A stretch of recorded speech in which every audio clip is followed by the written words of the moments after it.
The fact is, you've come here for a hearing that was about whether or not the First Amendment should have a global reach, whether somebody who says something in America who's a citizen of another country can be arrested in a third country because they don't like what was said in America. And instead of being here to testify for that, when the chairman asks you a question, you go dumb. Shame on the ACLU. You didn't protect the First Amendment under the last 4 years, and now you come here with the hypocrisy of all time to pretend that the ACLU hasn't become an arm of the Democratic Party. This is your daily dose of all things royal. Yesterday, the House Judiciary Committee dropped a second report on the foreign censorship threat. Part 2, Europe's decade-long campaign to censor the global internet and how it harms American speech in the United States. This report confirms and validates everything I've been saying on this channel. Prince Harry and Meghan Markle were part of a coordinated cabal censoring not just Americans, but anyone whose opinions didn't align with the agenda they were pushing. Many of you already know how this affected me personally, as well as others like Yankee Wally, by deliberately preventing us from expressing opinions on topics that were being openly discussed in the public domain. In 2022, a batch of YouTube accounts was intentionally deranked, with some demonetized and others removed entirely. Within our group, multiple American channels were targeted. You all saw exactly how my channel has been impacted. Yesterday's report finally validated what YouTube had denied all along. They did intentionally derank channels while lying and claiming they didn't, deliberately making creators believe their content wasn't interesting or that audiences had simply stopped watching. This wasn't accidental. It was designed to suppress and demoralize us. It says it right here. The European Commission directed platforms to censor legal, non-violative content during a 2022 workshop. The main takeaways, it says here, is that researchers reveal a combination of disinformation, conspiracy theories, and hate speech. They suggested that downranking, demonetize, add friction to access. So clearly, this was a coordinated effort that Harry and Meghan were behind and participating in against us. You see, when I raised this to YouTube internally and showed them this article and said, hey, look, my metrics have dramatically changed to where I'm not really growing, people aren't finding my videos, people are being unsubscribed, I kept getting, oh, everything is fine, everything's okay, maybe change your thumbnail or maybe change the topic that you're talking about. But no, it clearly was that our channels had been coded. Back in 2022, Boozy, Sarah Data, Omid Scabies, Smelly Hall, all of them were feeling themselves when this article came out. They all knew what they were maliciously doing. We were harmed financially and discriminated against, treated differently because of our views. And let me tell you something, I'm not letting this go. Harry, if you're listening, accountability is coming. More lawsuits are sure to come. And all the people involved, including Prince Harry, Meghan Markle, and the network that enabled this, will have to answer for what amounts to a gross violation of civil rights. As a follow-up to this report, the House Judiciary Committee held a hearing today and took a scorched earth approach aimed not only at Europe, but also at what they argue is democratic hypocrisy. It's worth clarifying that the purpose of this committee, since from the outside these hearings can look like nothing more than political theater or a pointless exercise, is that this committee actually has real power. So essentially what this committee does is it writes and blocks legislation related to law and the Constitution. It subpoenas witnesses and documents, conducts investigations. It oversees agencies like the DOJ and FBI, and drafts articles of impeachment. Now, I get a lot of you feel that these hearings often feel performative because members do use them for messaging and media sound bites. We have seen how the Democrats love to use the time to bitch and whine about Trump. Much of the work that they do happens outside of these hearings, and because oversight is about creating records and pressure rather than delivering immediate punishment. So while some hearings are undeniably political theater, especially depending on who chairs the committee itself isn't powerless. It actually shapes what actions, laws, or consequences can realistically happen next. Now, the other reason why these hearings are important to pay attention to is because of their usefulness in lawsuits later. Its hearings, subpoenas, and reports create an official congressional record with sworn testimony, documents, and findings. That material can then be cited in civil lawsuits used by state attorney general, relied on by DOJ prosecutors, or referenced by judges when evaluating government conduct or legislative intent. So take, for example, Imran Ahmed and the CCDH. Right now, he's suing the U.S. government for violation of his First Amendment rights. So they could take these hearings and use the references and materials that are cited, which there's a whole shitload of it, to use against Imran to make the case saying that this guy should be deported because he is not a friend of the United States, period, for what he has been doing. The same thing can apply to Prince Harry. These hearings lay the factual and legal groundwork that makes lawsuits possible and even stronger. Get right to our witnesses. The chair will recognize himself for an opening statement. On August 12th, 2024, Thierry Breton of the European Commission, which is the executive branch of the European Union, sends a letter to Elon Musk. And I just want to read the first sentence, because I think this captures what we're talking about, what this hearing is about. It says, "Dear Mr. Musk, I am writing to you in the context of recent events in the United Kingdom and in relation to the planned broadcast on your platform X of a live conversation between a U.S. presidential candidate and yourself, which will also be accessible to users in the EU." So we've highlighted this first sentence. And I think this first sentence kind of captures it all. Here's someone from the European Commission, the executive branch of the European government, writing an American citizen about an American company and about the American presidential election. And he said the catalyst, the context, the reason he's doing that are events that are happening in a different country, the United Kingdom, not even a member of the European Commission, about an interview that's going to take place between Mr. Musk and the American presidential candidate. So, to America, also not part of the EU, about events happening in the UK, not part of the EU, but this individual thinks that they're going to regulate the speech and are concerned about what may take place in this interview. That's the context for all of this. We called this out. We called it what it was: censorship and election interference.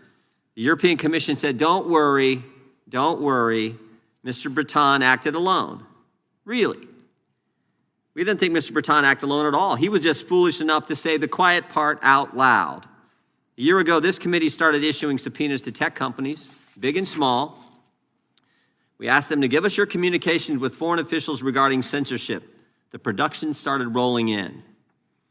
The European Commission successfully pressured social media companies to change their global content moderation rules, directly harming the speech of Americans in the United States. This hearing is not about whether European governments can censor their citizens. They do it. It's wrong. We know that. But this hearing is about, we disagree with that, but this hearing is about whether American speech in the United States is being silenced by regulators across the pond in Brussels. And the truth is, that's happening. Just look at these documents from TikTok. This is the Community Guidelines Survey. If we can put that one up too. I just want to read the highlight. The primary motivation for the next round of community guidelines updates is to achieve compliance with the Digital Services Act. So here again, Europe's trying to influence speech and everything around the world. And what did TikTok censor in the US to placate the Europeans? Let's go to the next document. I think this censored, quote, marginalized speech and behavior, media presented out of context. I think that happens every single day, and probably in this committee. We're always putting unanimous consensus about this media, that one. They'll enter from something from the New York Times, we'll enter something from Fox or something like that. That happens all the time. TikTok censored true information and political speech on topics like immigration in the United States because of European censorship demands. But it gets worse. It's not just the European Commission is regulating the content moderation guidelines. Often they directly ask platforms, how are they handling U.S. speech? In 2024, the Vice President of the European Commission, Vera Jourova, traveled all the way to California to meet with TikTok to discuss U.S. election preparations. Now, why on earth would the EU, let's put this one up too, why on earth would the EU travel to California to talk about U.S. elections? Is the Vice President, Ms. Jourova, is she interested in discussing both EU and U.S. election preparations, or to stay mostly focused on the EU? Her response, we're interested in both. I mean, that to me is just unbelievable. But again, this is where the Digital Services Act is taking us. The answer is obvious. The European Commission is trying to censor speech and meddle in elections worldwide. Now the Europeans try to hide what they're doing. They say that these censorship requirements are voluntary and achieved through consensus. But we don't think that's true either. When the European Commission makes censorship demands, platforms have to listen. Platforms set it themselves in internal emails that we also got with our subpoenas. Let's put this one up too, because I think this again captures it as well. Let's put the next one up there too. Following one, there we go. Let's just look at the bottom one.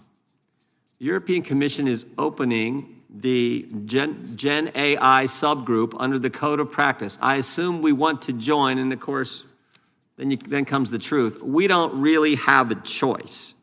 We don't really have a choice. Europeans try to hide what they're doing. They say that these censorship requirements are voluntary, but they're not, and achieved through consensus, but we know that's not true, as I said, and platforms have said it in this document. Finally, I just want to say today we have some victims of European censorship. Ms. Rasanen, a doctor, devout Christian and grandmother of 12. She tweeted out a Bible verse and is on trial under Finland's hate speech law. And that's the kind of censorship Europeans want worldwide. Mr. Linehan, I'm sure the left is going to be especially mad at you because you used to be one of them. We had a similar witness. We had a similar witness a couple years ago. Matt Taibbi was part of the Twitter files and exposing what was going on there. He was and probably still is left of center, but he stood for free speech, sat right where you guys are sitting. And here's what happened to him. Democrats called him a so-called journalist. They asked him to divulge his sources in the middle of that hearing. After the hearing, they tried to criminally refer Mr. Taibbi. And here's the kicker. During the hearing, while he's sitting there testifying, the IRS was actually at his home knocking on his door while he was testifying. You talk about intimidation. While he was testifying to Congress, the Biden administration had the IRS make a friendly visit to his home. So we appreciate you being here as well. I don't think that's going to happen today because we have different folks in the White House. You know, with all the distraction that has been going on between Minnesota and the Epstein files, this was a hearing that was worth watching. Ever since Elon Musk bought over Twitter, the globalist leaders have lost control. And that's why they are driving so hard on these censorship laws in order to crack down on people exposing them. And now we can understand why Harry and Meghan were so hell-bent on shutting people up if we dare talk about the moon bump. It's painfully clear that the royal family does not support freedom of speech. They enjoy having the ability to control the narrative and to shut people up and shut people down. You see what happened with Epstein. You're seeing what they did with Meghan and how the palace, behind the scenes, covered up for Meghan in so many ways. Her bad behavior, the stupid moon bump. I mean, they literally have been supporting this facade this whole entire time.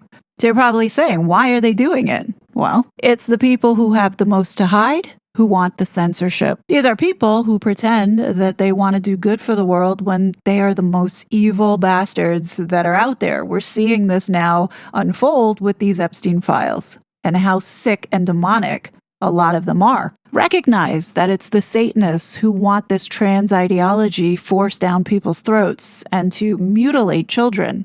Listen to Gary Linehan's story on how he got canceled. It was all for this agenda. My name is Graham Linehan. I spent 30 years writing comedy for British television. It was a career I loved, but it ended when I began noticing that women were losing their livelihoods, their social circles, and even their freedom for defending rights won over 100 years ago by the suffragette movement. I looked into what these women were saying and could find nothing wrong with any of it. They believed, as I do, that single-sex spaces are essential for women's privacy, dignity, and safety. They believe that children should not undergo experimental medical treatment that ravages their health and shortens their lives. They believe that women have a right to fair sport.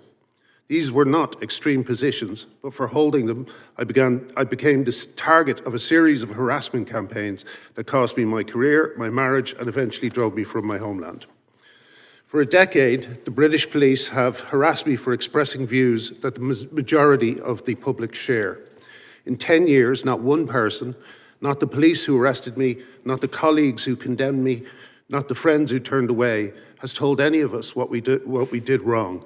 Our accusers do not deal in arguments. No one is able to point to the flaws in our analysis.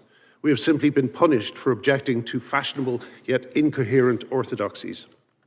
When I could no longer make a living writing comedy, I returned to journalism, which was my first profession.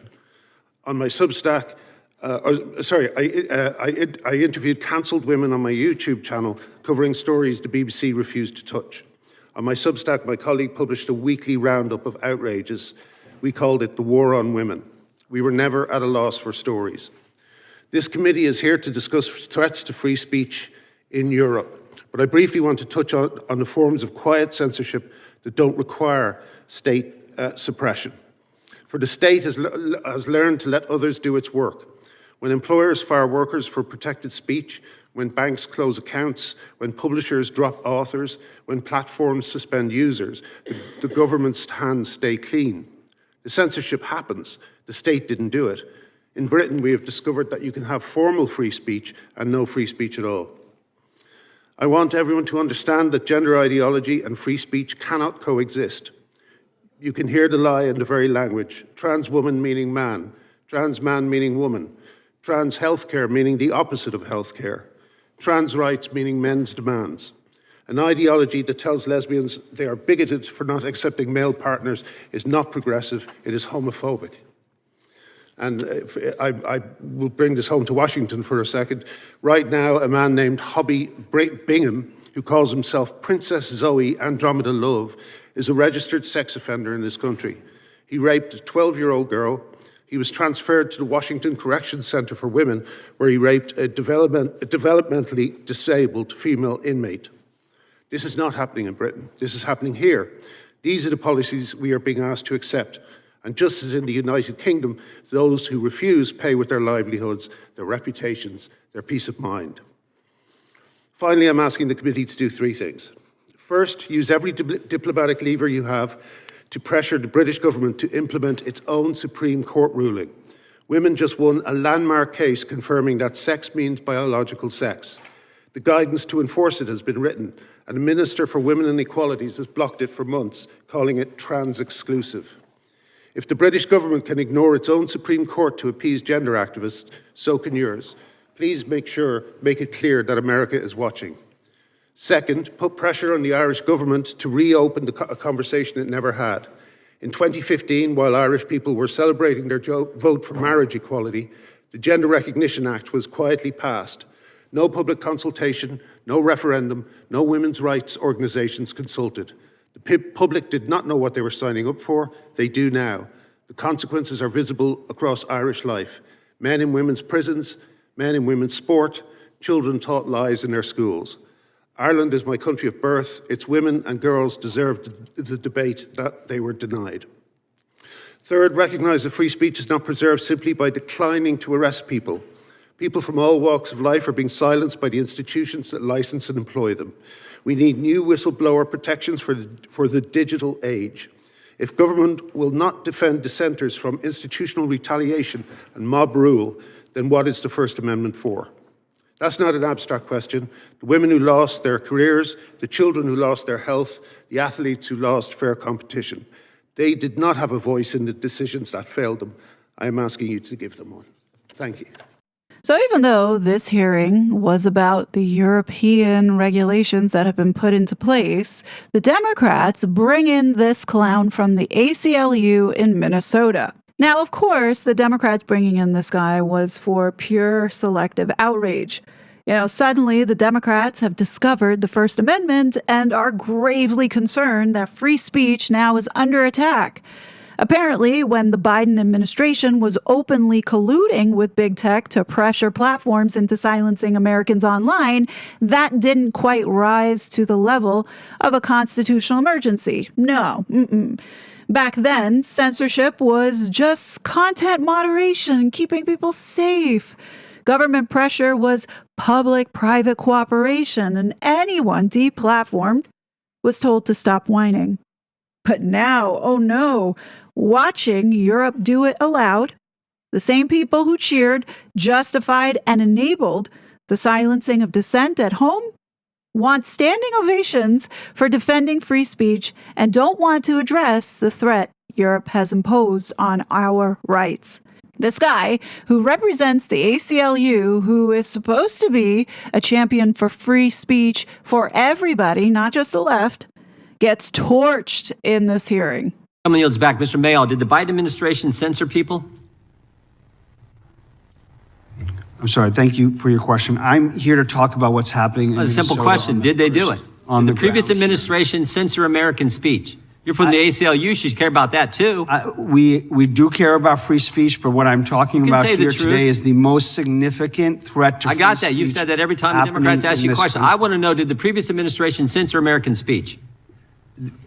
Chair, this is not, what is happening in Minnesota is not normal. Well, here's what Mark Zuckerberg said to the committee in August of 2024. Senior officials from the Biden administration. On what time is the chairman asking this? My time and Clemens ticking. He hasn't gone yet. Oh, okay. Could we restore the time? The gentleman yielded back, and it's my 5 minutes. Officials from the Biden administration, including the White House, repeatedly pressured our teams for months to censor COVID-19 content, including humor and satire. Did it happen, Mr. Mayall? Chair, I would love to be sitting here talking about online privacy, but I'm here talking about what's happening on the streets. Mark Zuckerberg lied to the committee when he said that? I'm not here to speak about that. Well, here's how it works. I wish I was, but I'm here to speak about the most significant threat to free speech. Mr. Price, let me ask. Here's how it works. Day 3 of the Biden administration, they send a tweet from the White House to Twitter. Take down this tweet ASAP. It was a tweet from RFK Jr., and it was about COVID. So that's how it started, specific tweets. Then it progressed to policy. We have all kinds of documents we got in our investigation last Congress which show the policy. Change your policy. Leadership asked misinformation policy, a couple of teams on product policy to brainstorm some additional policy levers. So then it was broader. First, it's just a specific tweets. Oh, we got to stop this tweet from influential people. Then it's a broader policy. And now we got foreign governments trying to impact American speech. And it's so pervasive that you have individuals who put a Bible verse up that they're coming out. That's the progression this takes. Is that accurate, Mr. Price? Yes, sir. That's how it goes. One tweet. We don't like RFK Jr. Oh, by the way, everything RFK Jr. said in that tweet was so many things they said to take down were true. I bet Mr. Linehan would agree with that, too. That's how it goes. Sometimes the thing they want to censor is the truth.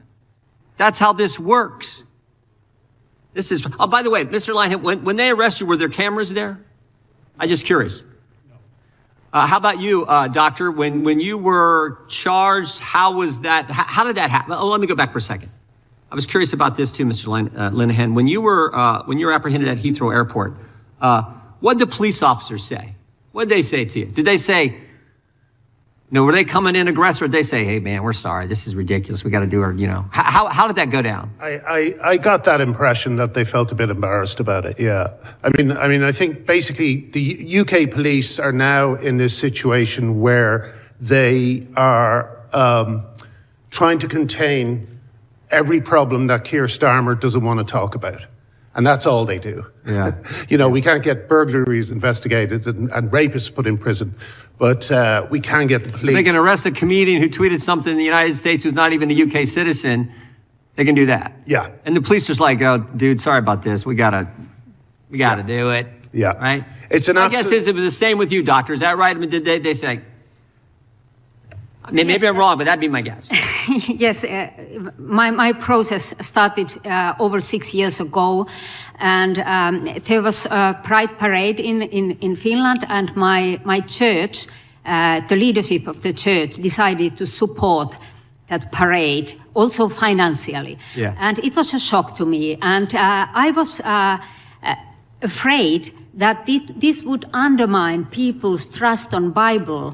And then it is not only about marriage or sex, but also about salvation of people. And that's why I wrote that Twitter update, where I took a photo from the Bible and made a question to the leadership of the church. Yep. After that, some citizen made a criminal complaint about my Twitter update. And police did the police come to your house? Did the police come to your house in charge? How'd it work? The police started to investigate the case. Yes. And I was then interrogated by police in a small police room, which was a very unreal situation because just some years before I was a minister of interior.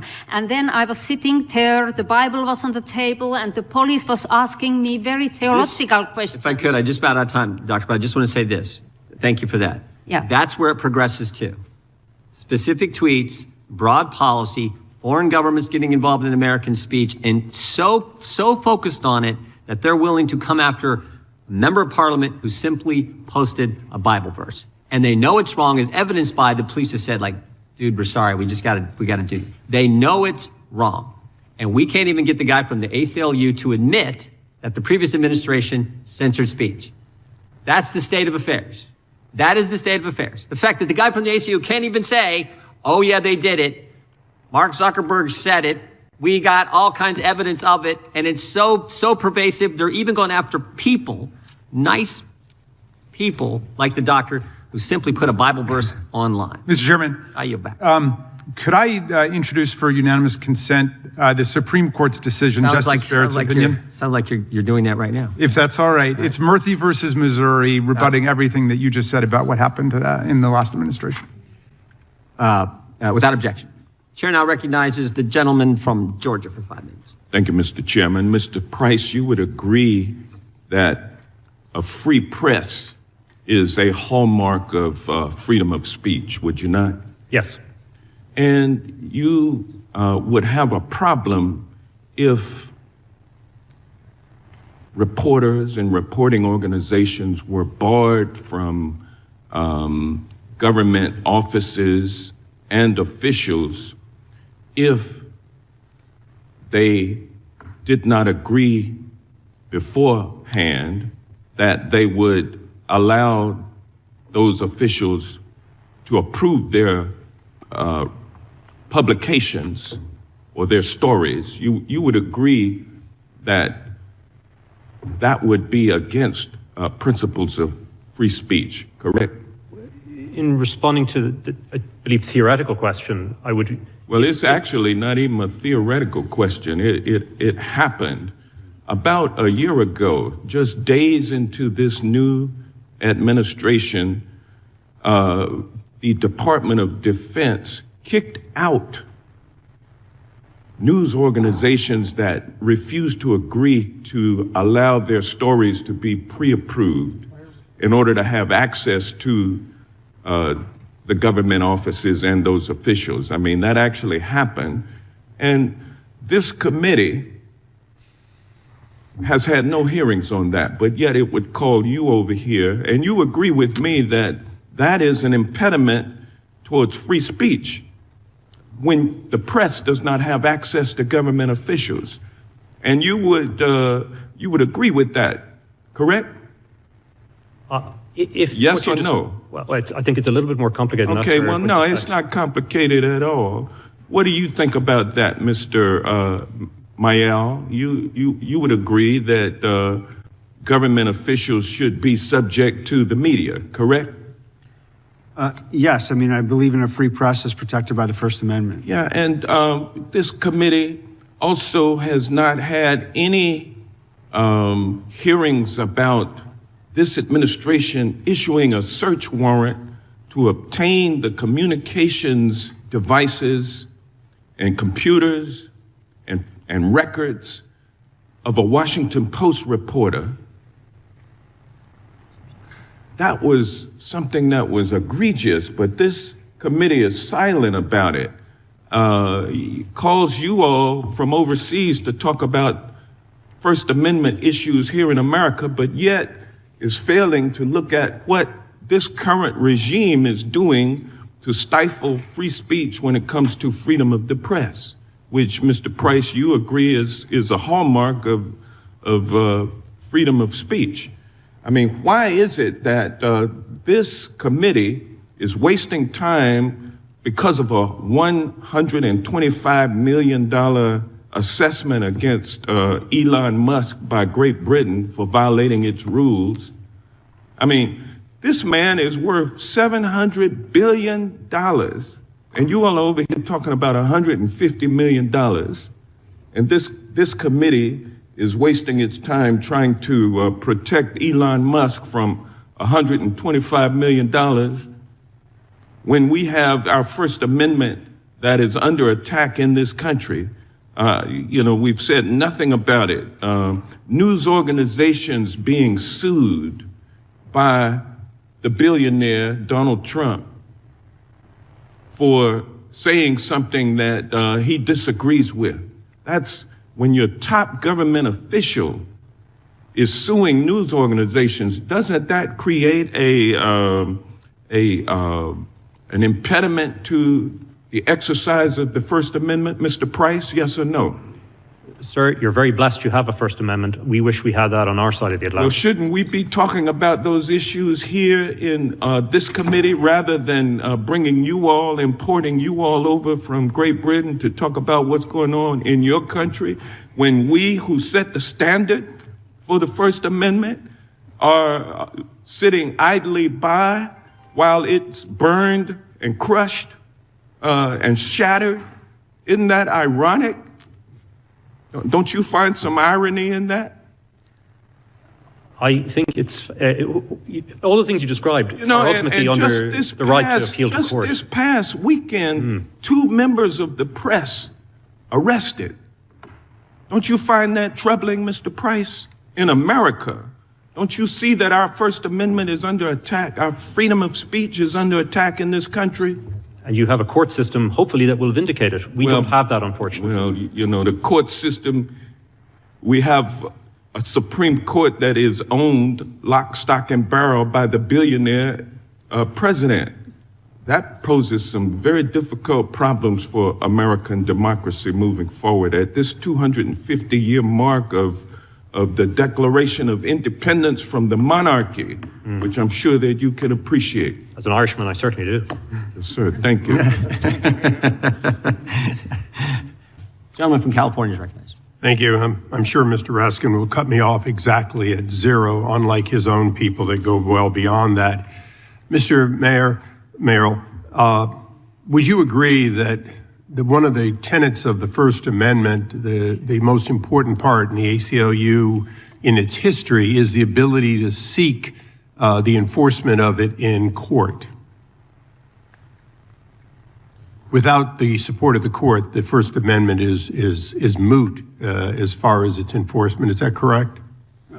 I mean, I think that accountability is a constellation of things. No. Look, I know I'm a Republican and I know you want to be evasive. The ACLU has sued probably in federal court more than any other entity to enforce the First Amendment in the past, including some very important things and other constitutional. So The access to the court is how we enforce the First Amendment here in the United States, how we enforce what is right and wrong. Is that correct? I don't want to, I'm going to answer the question, but what I want to say is that the courts are one way to seek redress and a cause of action for a First Amendment violation. Accountability is more than just that. Okay. Accountability is I hear your answer. A number of different I hear things. your answer, but you so said it's not just I hear your answer, but I heard nothing when we had this tirade about a man seeking to be made whole when he felt he was sued inappropriately because $125 million from the gentleman from Georgia isn't much money. I heard you, and I hear you loud and clear. You think it's okay to obstruct justice here in America, to in fact use the First Amendment as a sword instead of a scalpel. And I'll give you an example. You said that people were being forced to flee the country of their choosing, flee the country they call home. Were you talking about people who came here illegally? Yes. Were you talking about people who came here illegally and then may have gotten temporary protective status? Yes. So look, it's my time, and if I ask you a question, I'll ask you a question. The fact is, you've come here for a hearing that was about whether or not the First Amendment should have a global reach, whether somebody who says something in America who's a citizen of another country can be arrested in a third country because they don't like what was said in America. And instead of being here to testify for that, when the chairman asks you a question, you go dumb. Shame on the ACLU. You didn't protect the First Amendment under the last 4 years, and now you come here with the hypocrisy of all time to pretend that the ACLU hasn't become an arm of the Democratic Party. It hasn't become... No administration has gotten a free pass from the ACLU. Yeah, well, the last one got a hell of a free pass. So, I'm going to ask the other folks a question, which is a question. I'm the vice chair of the Foreign Affairs Committee, and although this is Judiciary Committee, clearly the question of whether we can work together to enforce it is important. For each of the witnesses who came here to answer questions related to the hearing, if the United States uses its global reach, power, and influence to enforce that when the First Amendment occurs, when speech occurs in the United States, that you are at that point an American person for purposes of protection under the First Amendment. If we begin a process of retribution, sanctioning, whatever it takes, even against our best friends in Europe, in order to say, if you say it in the United States, you cannot be prosecuted in another country. Is that something you believe that we should do as a tenet of global democracy that America was founded on? We weren't founded just on the question of rights here. We were founded on spreading democracy and freedom around the country. So yes or no, to the greatest extent possible, should we, in fact, begin a process of doing what I know the chairman wants to do and I want to do, which is making you a protected person if you say it in America, if you publish it in America, that we will not allow you to be prosecuted for that speech in another country? I'll go start with the doctor. Yes, I have to say that I'm very happy for your support to freedom of speech. And I noticed that you all have raised great respect to the First Amendment. And I'm happy for the support that you give. Mr. Chairman, briefly, could the others Mr. Price and Mr. Linehan. Yes, that would be I think that's a great idea. If they won't, we need freedom of speech. It's that important. And I know there's been efforts to dismiss the subject of the trans issue, but it's a very important issue. A lot of children have been hurt. Thousands of children have been hurt. They've received double mastectomy. Mr. Price, briefly. Yep. Yes, sir. I think it's a very wise idea, and there are plenty of options, I think, in that we could discuss. Thank you. I yield back. Gentleman yields back. The gentlelady from Washington is recognized for 5 minutes. Thank you, Mr. Chairman. We have a 5-alarm fire here on the First Amendment rights in the United States. And even your Republican witnesses have said that this is the model. You wish you had it, right, Mr. Price? And yet this committee is spending no time at all on actually looking at that. It's the first time Republicans have wanted to import foreigners to talk about any issue. But let me just be clear that right now we have a situation where Trump's ICE and Border Patrol agents are routinely using excessive force, killing 2 U.S. citizens, using chemical weapons, physically assaulting and threatening people, directly attacking people who are exercising their free speech rights hundreds and hundreds and hundreds of times. And with respect to Mr. Price and Mr. Issa, who seem to suggest that the courts can resolve everything, there is no court order that can bring back people from the dead after they've been shot. So this is a serious issue, and I don't want you all to be used to further some false thing about how we have to fight for free speech rights of Americans in your countries when we are not addressing the First Amendment right here at home. And you don't have to just take my word for it. I have a video to play. Please play the video. Please,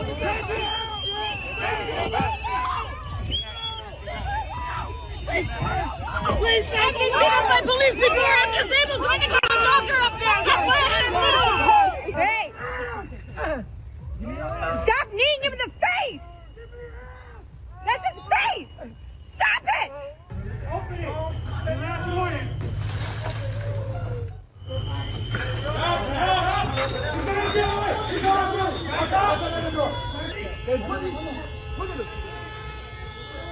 He's insane.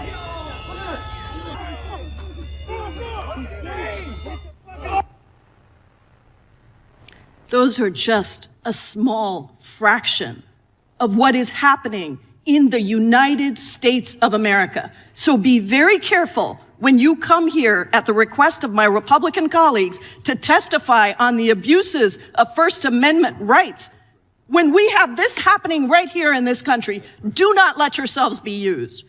Mr. Mayall, as executive director of the ACLU of Minnesota, you and your colleagues have been on the front lines of Trump's assault on Americans' free speech rights. And the video we watched is so horrific, and yet there are so many more terrifying tactics that immigration agents and Border Patrol agents are using against people of all statuses. In fact, Tom Homan seems to suggest that their intimidation and attack tactics on First Amendment protections will continue, saying, quote, that they will not draw down on personnel providing security and responding to hostile incidents until we see a change in what is happening. And let's be clear that while he is admitting that Kristi Noem has failed in this whole effort when he says he'll draw down 700 agents in Minnesota, that's still 2,300 agents that are left in Minnesota, 4 times the size of the local Minneapolis police force. So can you just describe how agents are surveilling people and the fear that even U.S. citizens face in being threatened at their homes? Yes, thank you for the question. I'll tell you about Sue Tincher, who's our lead client in our lawsuit, Tincher versus Noem. She has been living in Minnesota for 30 years. She heard about an ICE activity in her neighborhood. She went out to the site and a distance from an ICE agent, simply asked the question, "Are you ICE?" She was then tackled in the snow, arrested, taken to the Whipple Detention Center, and at that site she had parts of her clothes cut off, she had her purse cut off, and she had her wedding band cut off. This is not normal, what is happening. And I just want to make that very clear, that this is not normal law enforcement. And there are cells in Whipple specifically for U.S. citizens who are being held, most of whom are then being released without charges. I have a series of very quick questions. Are you aware of any city in Belgium where 3,000 agents have been deployed and those agents are dragging people out of their cars? Not that I'm aware of. Any city in the UK where federal agents point firearms at civilians exercising their legal right to observe them? Quickly, Mr. Mayel. In recent years, not that I'm aware of. Are you aware of any city in the EU where a federal agent has shot and killed a citizen and the leaders of that country justified the killing with no credible evidence before any investigation had occurred? In recent moments, not that I'm aware of.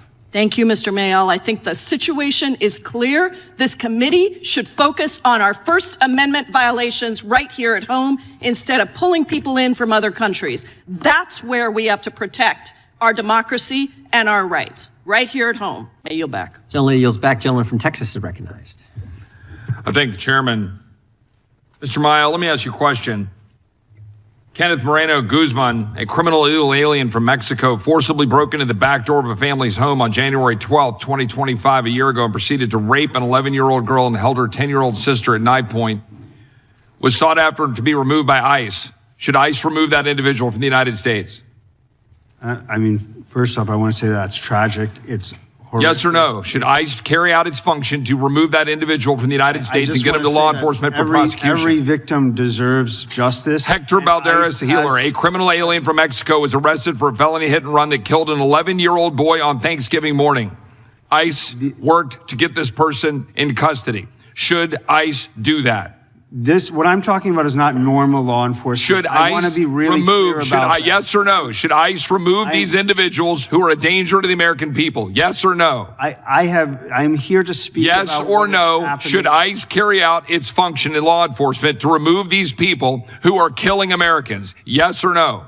ICE has the ability to do its law enforcement activity. So ICE should carry out its law enforcement function to remove people who are harming the American people, such as the next person, Marvin Fernando Morales Ortez, a criminal illegal alien from El Salvador, brutally murdered a resident inside his home in Western Virginia, just one day after sanctuary politicians refused to honor the ICE arrest detainer and released him from jail. That's what we've been dealing with. That was the product of the previous administration. Now we're trying to remove dangerous actors, and you all want to turn that into some sort of cause celeb. I'm trying to speak about something that is not normal law. My time, Mr. Mayel. Meanwhile, Mr. Price, in the United Kingdom, do you not have your own level of immigration problems? Yes, sir. Right now, are there not significant impacts by a massive increase in the Islamic population in London and throughout the entire UK? And now, is it not true that there are significant questions about whether the UK will adopt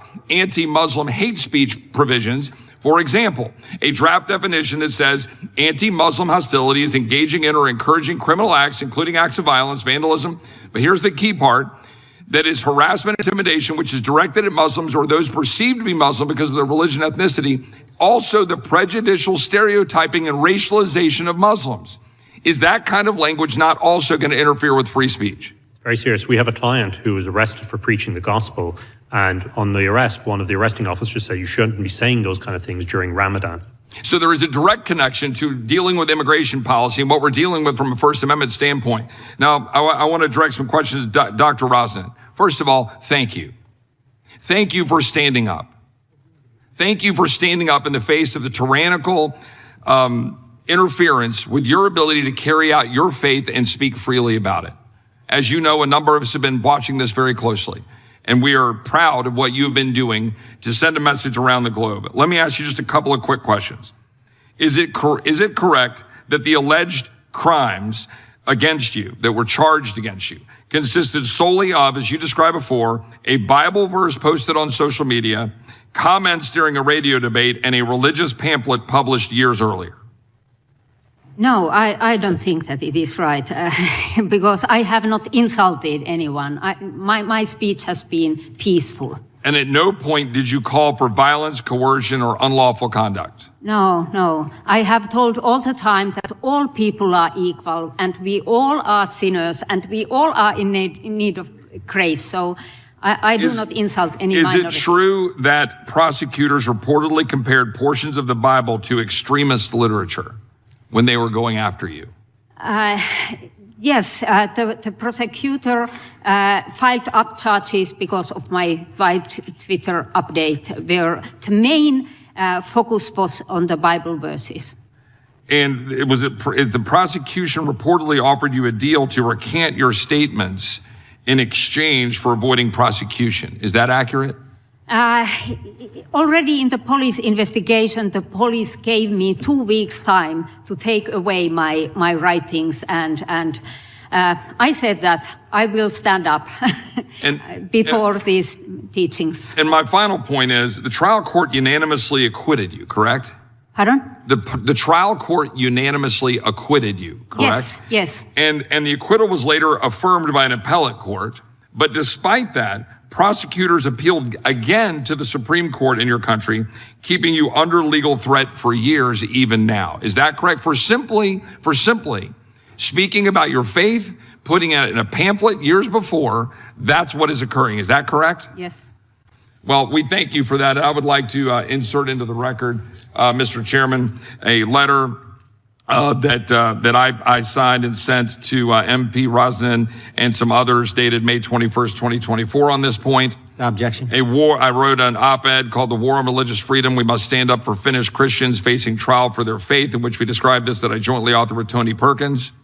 Without objection. I would like to increase also several letters that I could go through one by one, but for the sake of time, I would just like to insert them in group form that are signed by a host of our colleagues that were directed to MP Rosnan about her courage and her faith, letters that we've sent since 2021, 2022, 23, 24, encouraging her and others to stand up. And I'd like to insert those into the record without objection. Without objection. Doctor, God bless you for your courage as well. I think the gentlelady from Washington has a gentleman from Arizona's recognized. Thank you, Mr. Chairman. Mr. Manuel, isn't it true that there are constraints on the use of First Amendment speech rights?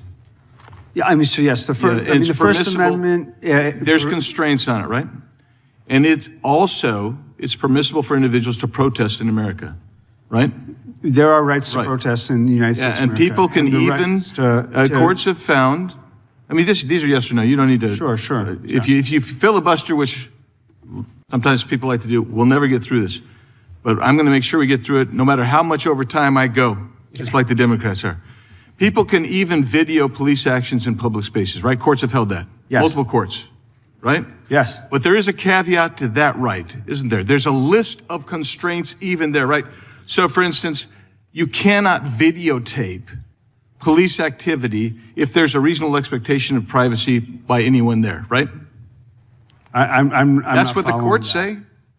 I'm not following that. You have a right to videotape law enforcement when law enforcement is conducting its activity in public spaces. In public spaces, right? But if there's a reasonable expectation of privacy, courts have said that you can't go beyond that. They've also said you can't interfere or obstruct police activities, right? The First Amendment does not protect interference with law enforcement, obstruction. Yeah, you don't need to repeat everything I say. You can either agree or disagree. That's fine. If there's an intention to interfere, or if the individual should have known that they were interfering, their right to videotape is not protected. Isn't that true?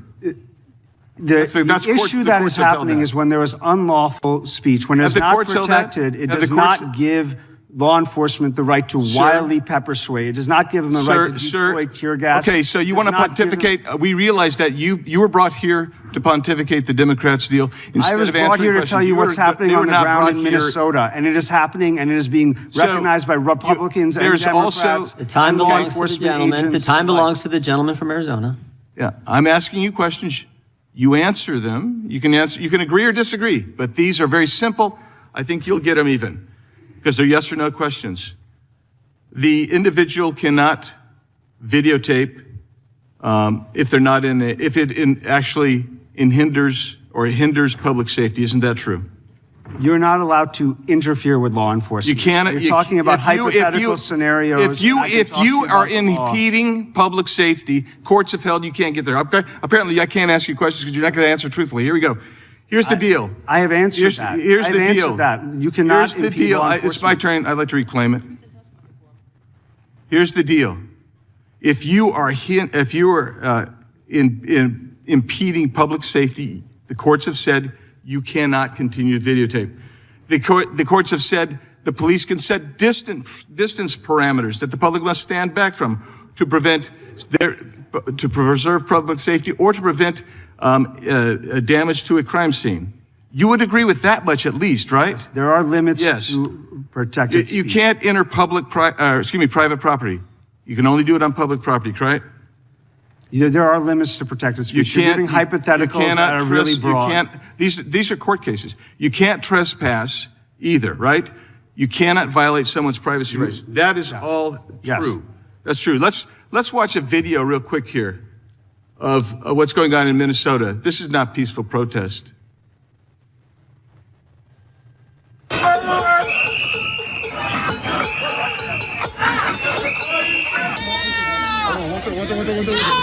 Hey, don't hit them.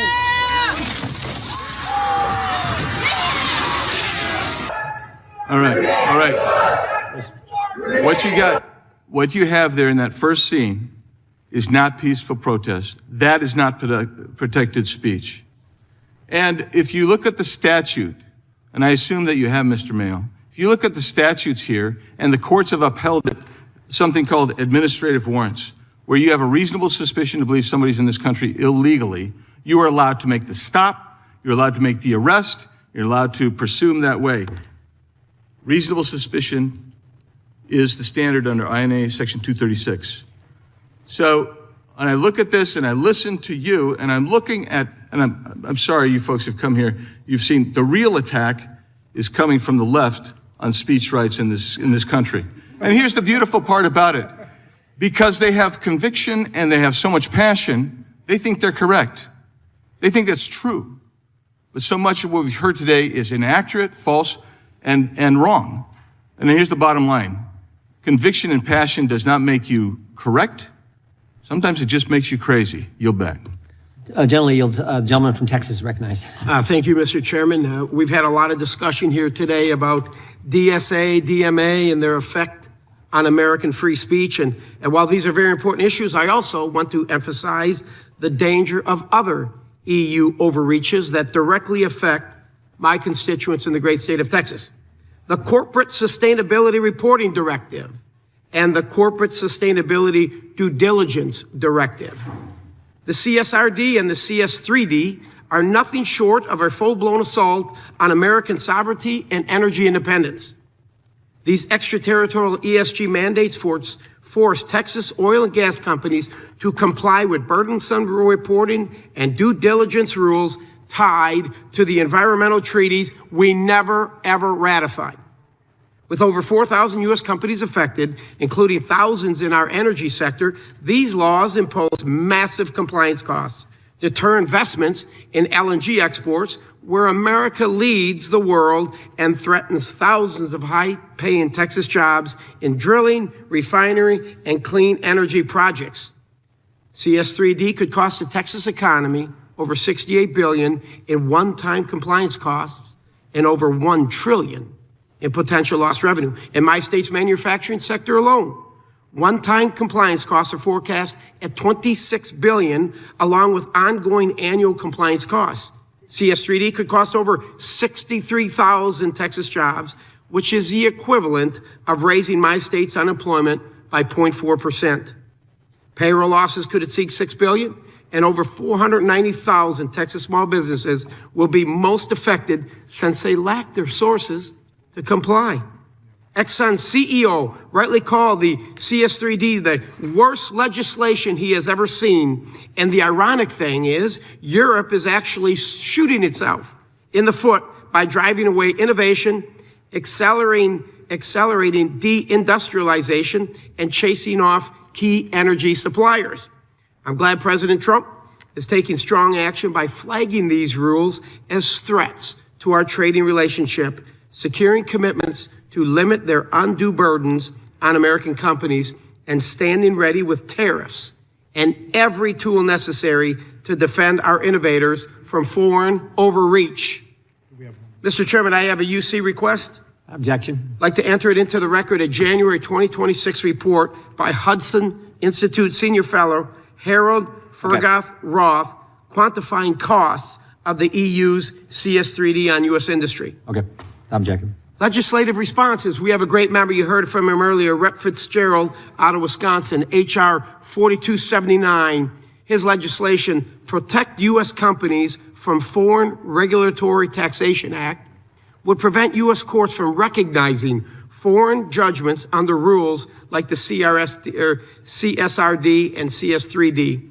Mr. Price, what additional steps can Congress take to shield American businesses from these extraterritorial ESG mandates?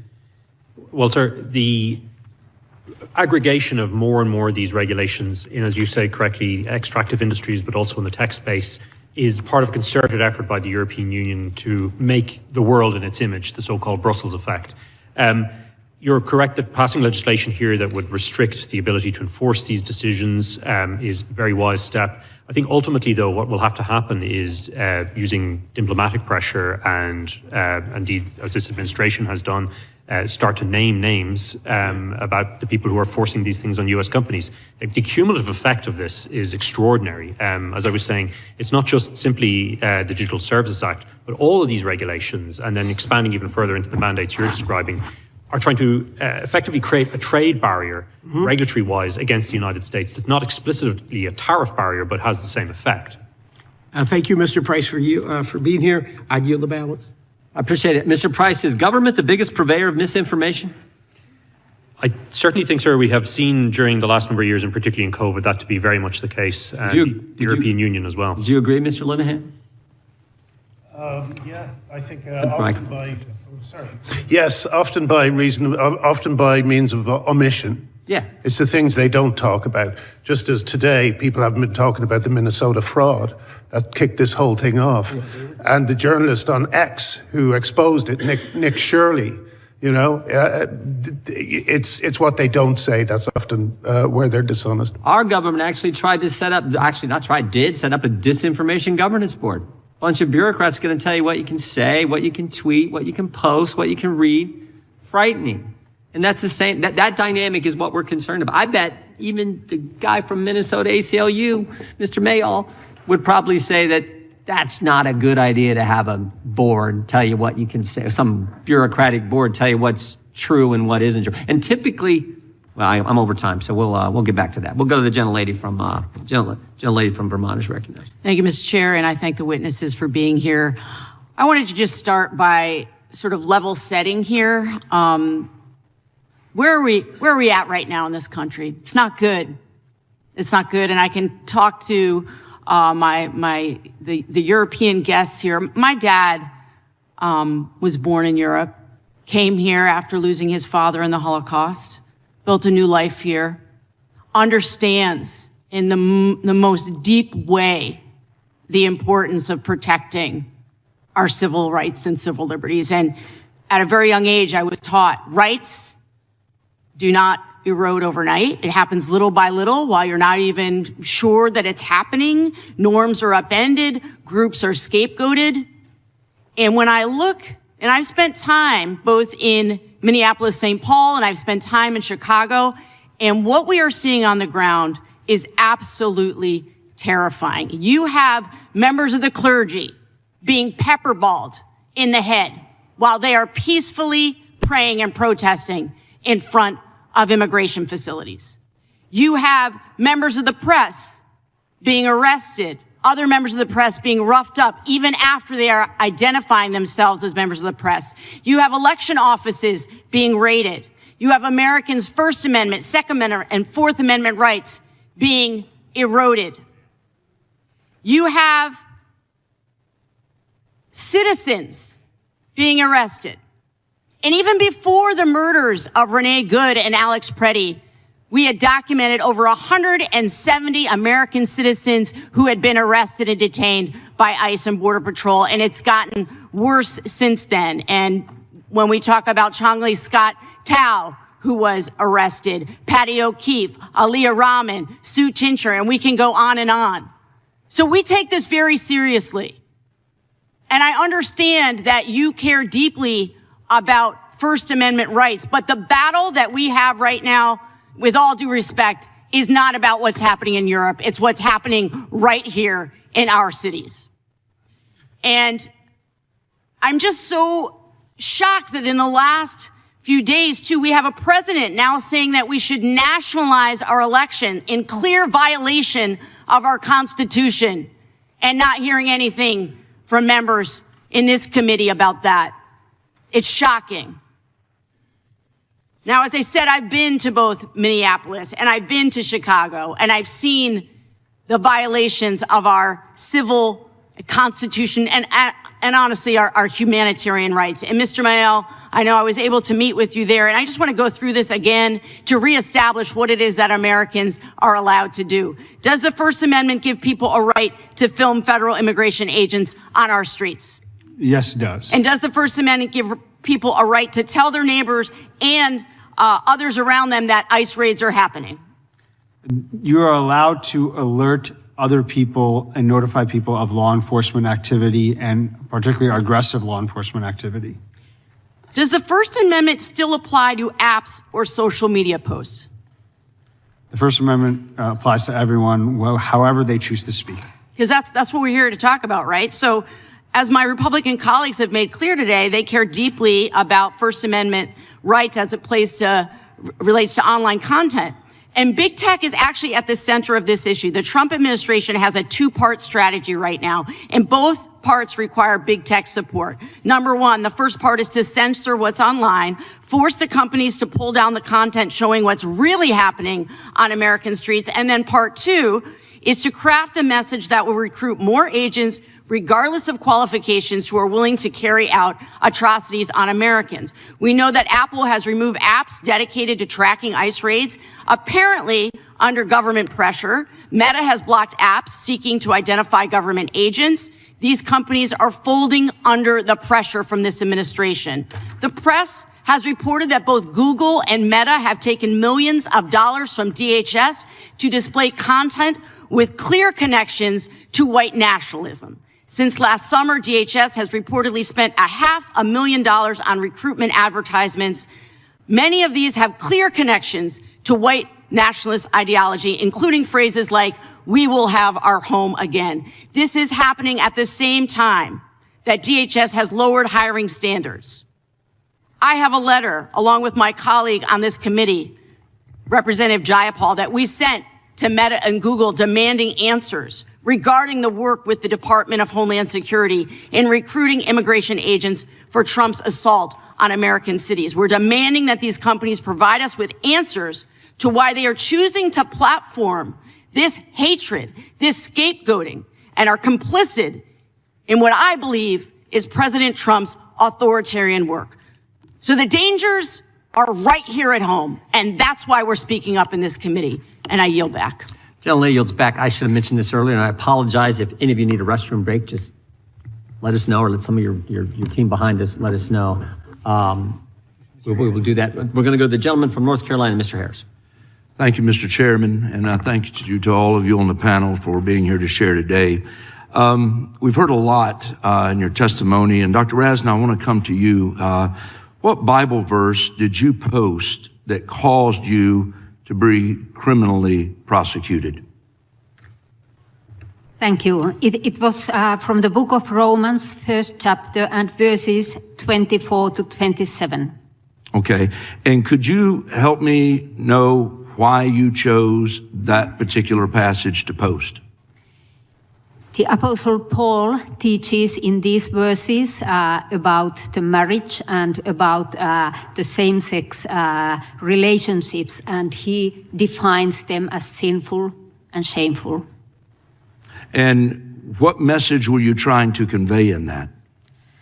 I wanted to make it clear that if the leadership of the church is supporting the Pride event, it is in contradiction with its basis, the Bible. Okay. And after you posted the Bible verse, if I understand correctly, you were charged under Finland's war crimes and crimes against humanity law. Yes, we have in that section, we have a law about agitation against minorities. Wow. Well, as a pastor for 37 years now myself, to think of someone that can be criminally charged for posting a Bible verse in the EU and NATO country worries me deeply. And as you've already heard from this panel today, God bless you. God bless you for coming here today to share your story. And my prayer is that it causes people to wake up to the threats that we are facing from those who seek to undermine our God-given right to free expression. We even saw just in a piece of the video clip that Mr. Biggs shared of when the storm was a church was stormed right there in Minneapolis and leaving families scattering and all kinds of threats that were felt that day and still dealing with that even now. I also want to state to you, Mr. Price, one of the things that brings Western countries together is our shared values. And in my view, the right to freedom of speech is one of these values. While I understand our European counterparts have not always been as gung-ho, perhaps, about free speech as us in the United States, I never thought in 2026 we would be seeing people jailed for posting Bible verses or even crass jokes. Thankfully, high-profile Americans are calling out our friends for this madness. In February of 2025, Vice President Vance gave a high-profile speech at the Munich Security Conference in which he urged Europeans to turn away from censorship and re-embrace fundamental free speech principles.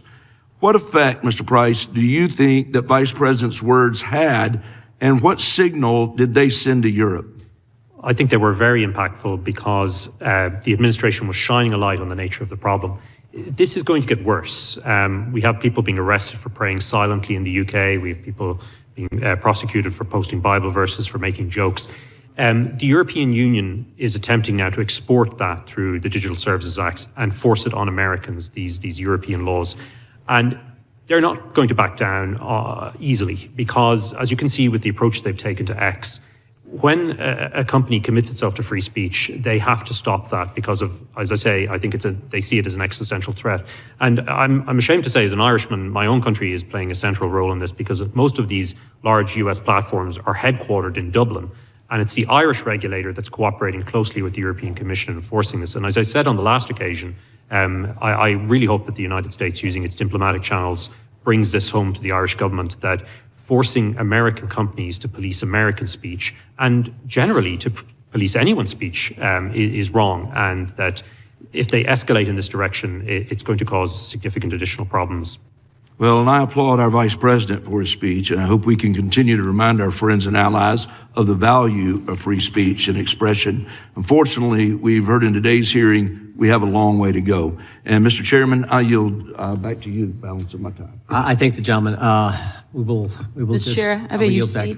Gentleman from Illinois is recognized. Thank you, Mr. Chairman. I join my Democratic colleagues in denouncing this sham hearing, which is an effort to distract from the brutal assault on First Amendment rights by the Trump administration and its lackeys in Congress. The greatest threat to free speech and dissent is the Republican Party today. We're in the midst of an authoritarian crackdown on the First Amendment, led by ICE and CBP agents who are murdering American citizens in peaceful protest while the president threatens to sue a comedian over a joke. That ain't funny. These attacks have escalated, but they're not new. Republicans have gutted funding for colleges and universities while trying to dictate the academic content and make it more right-wing. They've weaponized the immigrant system against Mahmoud Khalil, Rumeus Osterk, and others who dare to speak for Palestinian rights. They've literally banned the federal government from using words and phrases they're terrified of, like women, oh my God, diverse, holy cow, affordable housing, who would ponder that? Clean water. You want to drink dirty? And equality. Think of that. I thought all persons were created equal. And these attacks have not spared the Chicagoland region. Republicans have attacked Chicago and Illinois for our welcoming policies and illegally tried to withhold funding on decisions based on decisions by local officials. They funded mass death squads that killed in my district Silverio Villegas Gonzalez, shot Marimar Martinez, who was here in the U.S. Senate yesterday, and spread violence and terror in our streets. And as our neighbors exercise their First Amendment rights to peacefully protest the severe abuses at the Broadview facility, they were met with brutal repression by the federal government. A pastor was shot in the head with pepper balls right adjacent to my district. Journalists were tear gassed, and 6 protesters, including local elected officials, were arrested on vague conspiracy charges without substantial evidence. These charges and the actions of federal agents overall constitute a fascist attack on democracy. But we're not backing down. We continue to nonviolently protest, and the courts have struck down the attacks on welcoming policies and the extreme use of force against protesters and journalists at Broadview. Mr. Mayo, thank you for being here today and for the work that you've done keeping Minnesotans safe. I deeply appreciated your testimony at the field hearing that many of us attended in Minneapolis a couple of weeks ago. Can you speak to how the administration's occupation in our neighborhoods, in our cities, and our basic freedoms has escalated over the past year from Los Angeles to Chicago to the Twin Cities?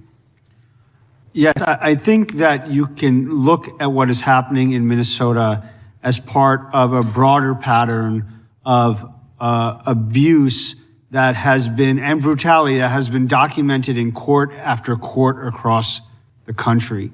And that includes the targeting of protesters and observers, and also the targeting of immigrants, and the due process rights that are being violated in the process of arrests and of apprehending immigrants. And that's a really important piece of this conversation here, is the racial profiling and the warrantless arrests that are happening on the streets of Minnesota right now. And Mr. Mayo, can you talk about what you take away from the things that have mobilized people in Minneapolis like we haven't seen anywhere else in the country? What's at the heart of it? What I can say is that the people of Minnesota have been disrupted, are shocked, are in a state of grief, and they are opposing what they're seeing as unlawful, unconstitutional, un-American activity on their streets. And this goes across party lines, across employment. You are seeing it with law enforcement. You are seeing it with elected leaders. Again, this is not normal law enforcement. This is not normal what is happening in Minnesota, and it should alarm everybody. Time of the gentleman has expired. The gentleman yields back. Chair now recognizes the gentleman from North Carolina. Thank you, Mr. Chairman. And it's worth noting, just for the people watching this hearing, that what's happening in Minnesota appears to be fairly unique to Minnesota. Local leftist law enforcement have abrogated their responsibilities to maintain order, and rather they are encouraging attack on federal law enforcement.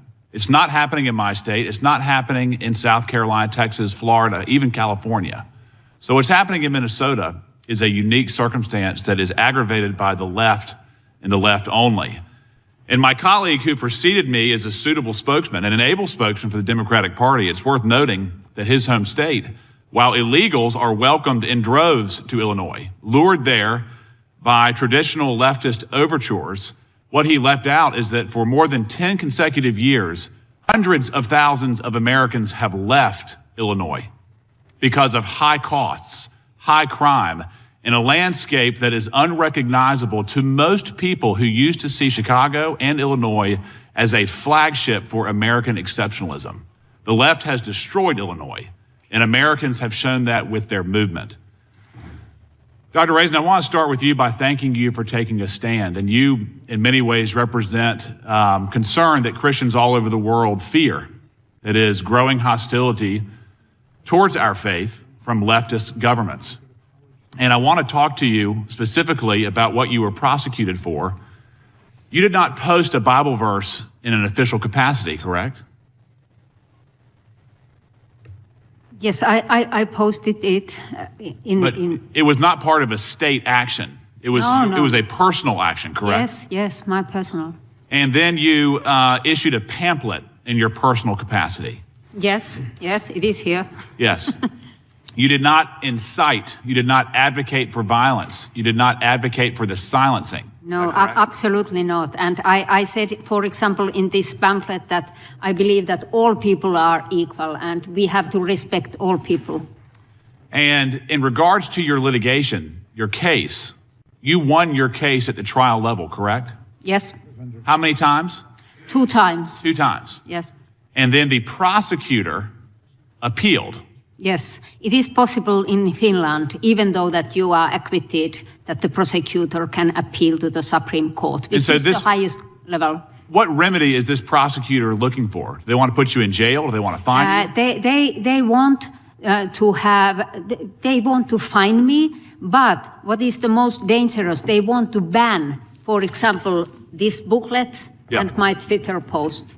Well, ultimately, they want to ban your belief in Scripture. They want to ban your ability to cite the Bible, to believe in the Bible. Yes. And to make it socially unacceptable to do so, correct? Yes. And I want to make this very clear. As a former prosecutor myself, I find it grossly offensive that the resources of the state are going after wonderful people like you while crime of every sort has increased over the last number of years in your home country.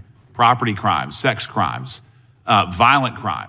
They're increasing, and they're going after you. Yes, and at almost 7 years now. That's disgusting. And again, thank you for your faith. Thank you for your bravery, and know that we are behind you in full support. Thank you. Mr. Price, I want to talk to you. You said that speech was the chief threat to the European Union. You can go ahead and answer that. Oh, yes. Yes, sir. Indeed, that is how they see it, unfortunately. Speech and music.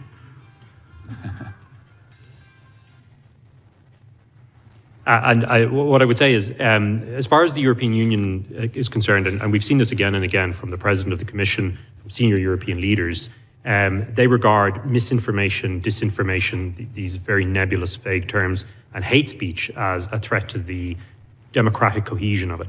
And what I think is quite interesting, and I don't want to go too far into a history lesson, but all of this started after Brexit, the election of Donald Trump for his first term, and the migrant crisis in the EU.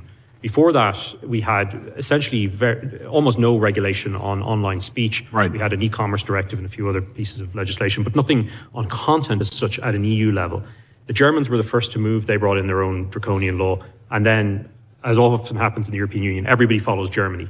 And since then, we've just added more and more layers of this. And now it's really starting to bite because they're trying to destroy, frankly, X. And now they're going after X with lock, stock, barrel. And you have one individual in Elon Musk's whose companies exceed the GDP of most European countries. You'd think that they would welcome Elon Musk to try to incentivize some type of freedom, economic activity, economic expansion, but they're attacking him. Yeah, the story of the next couple of decades for all of us will be watching Europe descend into a significant series of crises, demographic, economic, and so on.